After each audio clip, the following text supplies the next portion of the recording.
So it may be a little bit hard to judge considering the title of this video, but I really do like the Nintendo Switch. I really think the concept and, I think it's all really cool, It's, a home console that you can take with you on the go, have these console level quality games you can take with you anywhere, like Smash Brothers, Mario Kart, uh, Super Mario Maker or Odyssey, all these different games, Zelda, all that jazz. So, obviously I love the concept of the Switch. I do love the Switch itself, but I have to admit it has had a very rocky lifestyle so far. There's been a lot of good to it and a lot of bad to it, which is kind of just now surfacing, to be honest. So I'm going to kind of discuss, these major faults with the Switch to where, overall, I don't hate the console. I still really like it, but it's quite clear that compared to other consoles in Nintendo's past, this one is a little bit flawed. So, the main thing I wanted to get out of the way, the obvious one that I'm pretty sure is coming up the most for everyone recently, the Joy-Con drifting. Good grief, the Joy-Con drifting. So, basically, if you don't know what drifting is, like on your controller, then it basically, if you just don't touch the analog stick at all on a controller, and your character, or you're basically your character or whatever you're controlling just keeps moving even though you aren't touching the analog stick. And that is because the analog stick is still registering that you are pushing in whatever direction, even though the analog stick is somewhere else, like dead center or whatever. So basically it means when your analog stick is doing registrations that it's not supposed to, imprecise movements, all of that, and it can make some games on the Switch completely unplayable when it requires lots of precision and platforming, even when it comes to something as simple as collecting stuff. And I recently have started having major issues with this as well, and about Christmas of 2017, I actually got a new pair of Joy-Cons because the ones I got at launch were kind of breaking down, and they were the yellow kind. And for about a year, they've been working, pretty well for me, pretty flawlessly.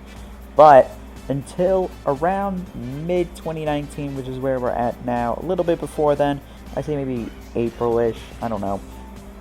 That is when my right analog stick was starting to constantly register downwards, which means for games like Captain Toad, which I was actually playing quite a bit at the time, my camera would constantly be panning downward when I didn't intend it to, and it was really frustrating when I was trying to look for something very specific in a level or something, or even something like Doom where I'm constantly looking down when I'm in the middle of a big battle against all these demons.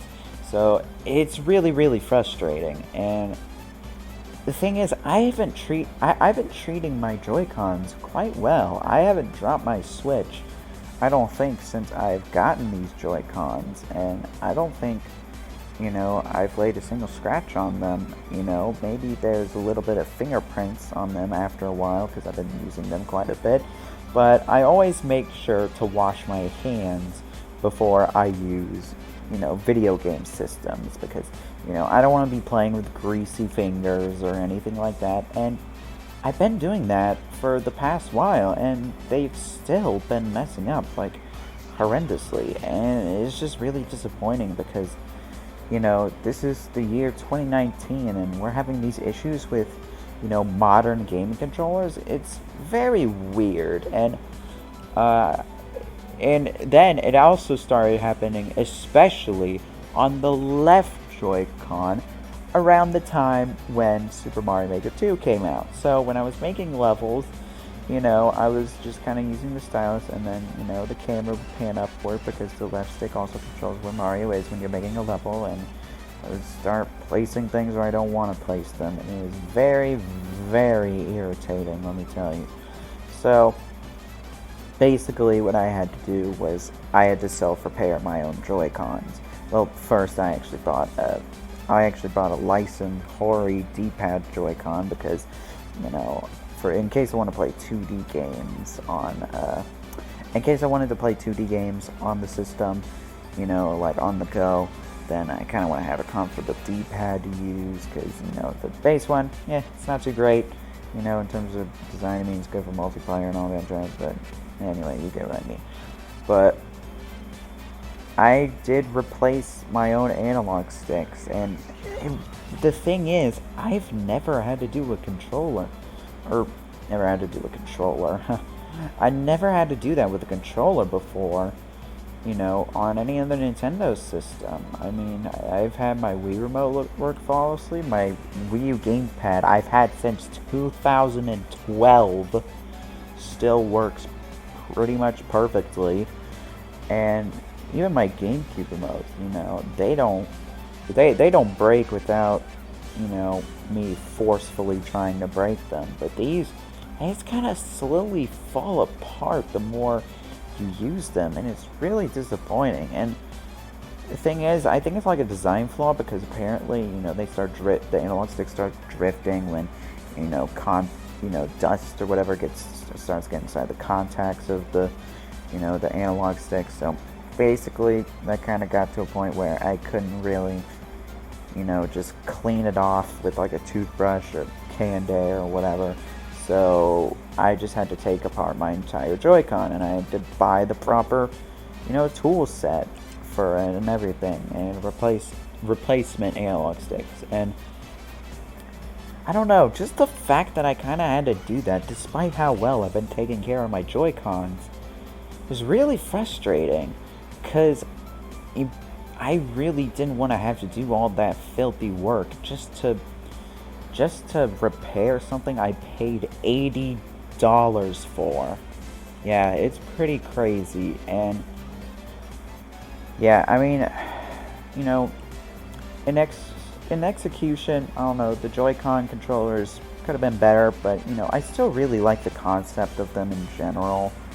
Like, I really like all the power they have in them, like, you know, the HD rumble and the, you know, the IR camera, all that jazz, and the motion controls, but I really don't think it's worth having the thing break over, so it's just really frustrating. And so that's kind of the main issue that's been happening with the Switch lately, and the Switch Lite is on the way soon, so if those drifting issues are still around with the Switch Lite, which is in an entire handheld and the controllers are merged onto the system, that's going to be bad. That's going to be really bad if people are going to have to be replacing or repairing their entire console. Like, really, I really hope Nintendo gets their stuff together with the Switch Lite. And yeah, that's basically the main issue with the Switch as a whole lately. So, I mean, other things could be concerned, like, you know, UI. The UI is a little bit bland, not gonna lie. I mean, it's very useful and simplistic. That's something I kind of like about it, but after a while it gets a little stale. I wish they had more themes, kind of like, you know, instead of just black and white. So, you know, that'd be cool. And, you know... Oh, I should also touch up on the Joy-Con thing again. It wasn't until recently, 2 whole years after the Switch's launch, that Nintendo says they're gonna start repairing the drifting Joy-Cons for free. Better late than never, I guess, but it's still frustrating that you have to pay more money to get the controller you paid $80 for fixed. It's really frustrating. I've been there, and now I see why everyone hates it. It's really stupid. So, anyway, enough about the Joy-Con drifting. I think that's all I have to say about that. But, you know, I do think stuff like, you know, the home menu could be a bit more customizable and all that stuff. And, you know, that's basically one thing. It doesn't really have the sort of style that all the other Nintendo systems do. I mean, yeah, there's the Switch, with the whole, hey, you switch the way you want to play your games. Like, you want to be a handheld? Do you want to go on TV? Or do you want to, just playing tabletop? So, I don't know. I was kind of hoping it would have a bit of a cooler menu, but, or with more themes, more customizable, but, I mean, the UI is not bad, it's just kind of bland, I guess. Especially compared to, like, PS4, and even the Wii U, and kind of Xbox One. At least you can customize the Xbox One menu a bit more, so, yeah. Two more things I want to mention. I also want to mention, they are making new models of, the Switch. They're making upgraded models for the future. I don't know when they'll be released, but they're basically upgraded Switches. They're not called like the Switch Pro or anything, but they're basically, remade Switches, I guess. I don't know how you would call it. And I think it has more CPU power. It has quite a bit more battery life, lasting from 4 to 9 hours instead of 2.5 to 6 hours. And, it's not really something I'm gonna go out and buy a whole new Switch for, but, it's cool for those that, haven't gotten a Switch yet and they want to get the proper Switch instead of the Switch Lite.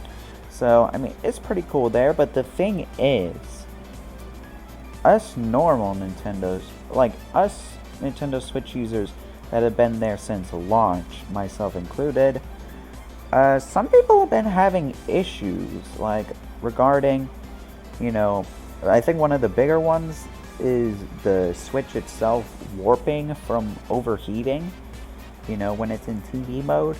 I don't think I've had an issue yet with that. My Switch looks perfectly straight. I don't think there's anything bent about it. But,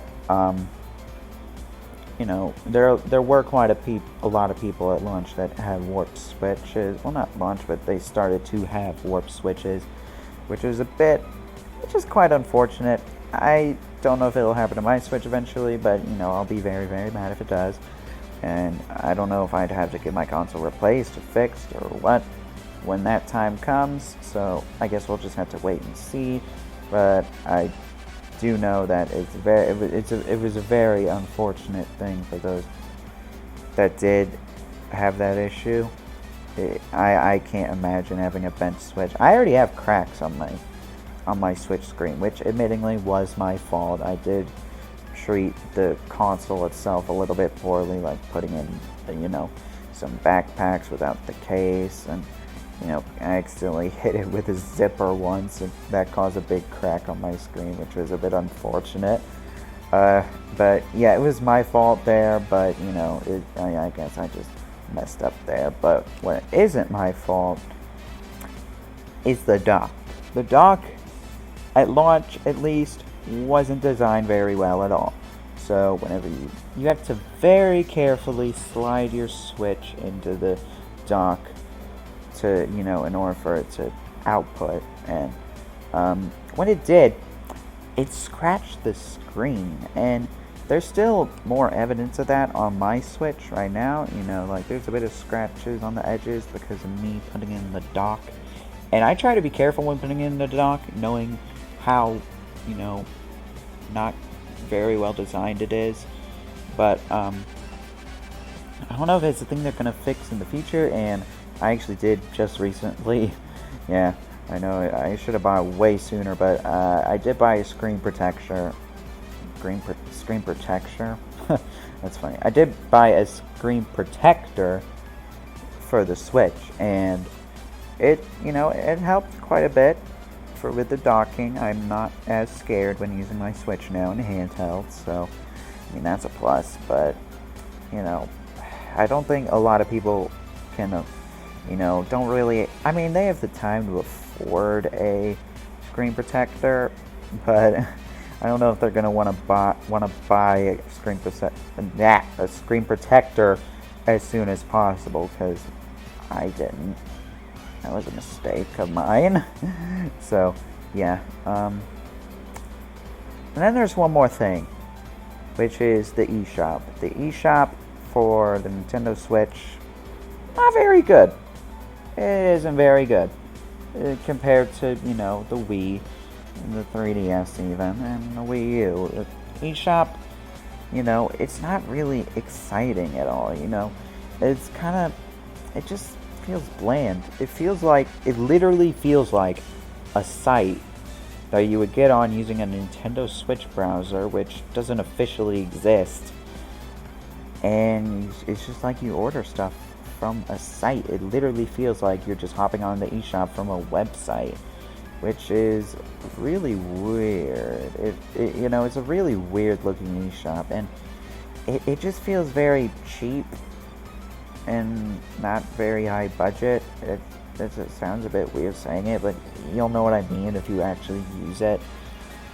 And I don't really think things are very sorted out well. Like we got great deals, we got the recent releases, which is a bit hard to see whenever there's a bunch of garbage in the eShop.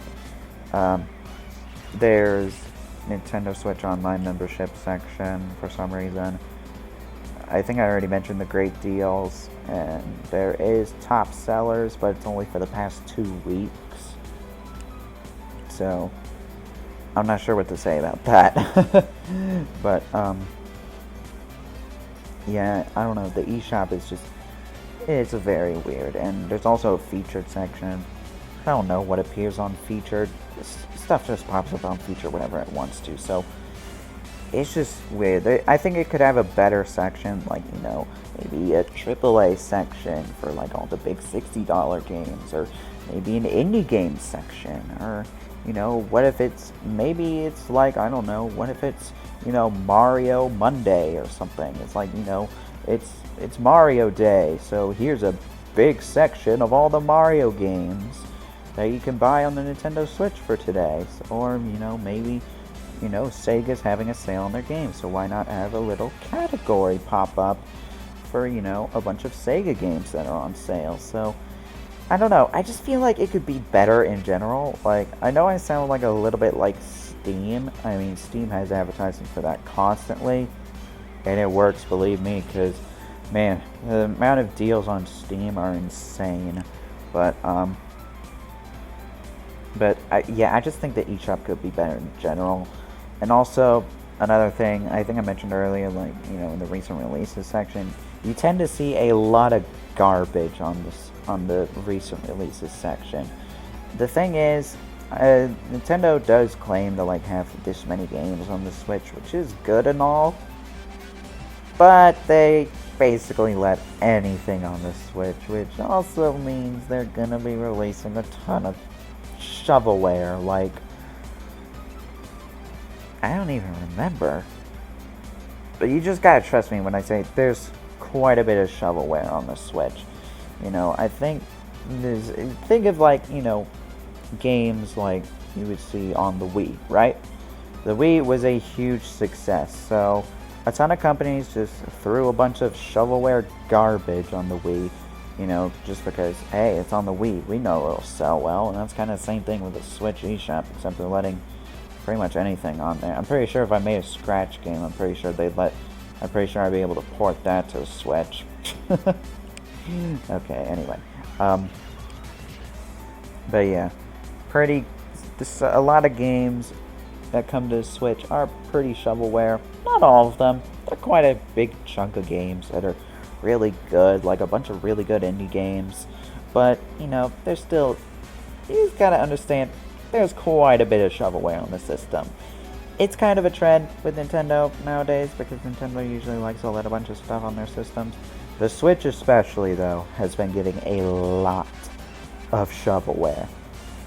But I think I've been ranting for long enough about the Nintendo Switch. You know, again, I'll say it, I like the Nintendo Switch. It's a really cool system. the way I said it, it is really cool system. I can English. Anyway, you know, I still really like the Switch. You know, I use it very, very often. But those are just some weird issues that are coming up lately that really kind of mess up the whole thing. But do I still recommend buying a Switch? I still think so, but I would wait until the holiday season because with the new refurbished Switch models coming out, I think a lot of these issues will probably be addressed, hopefully be addressed. Like, I really, really hope will be addressed.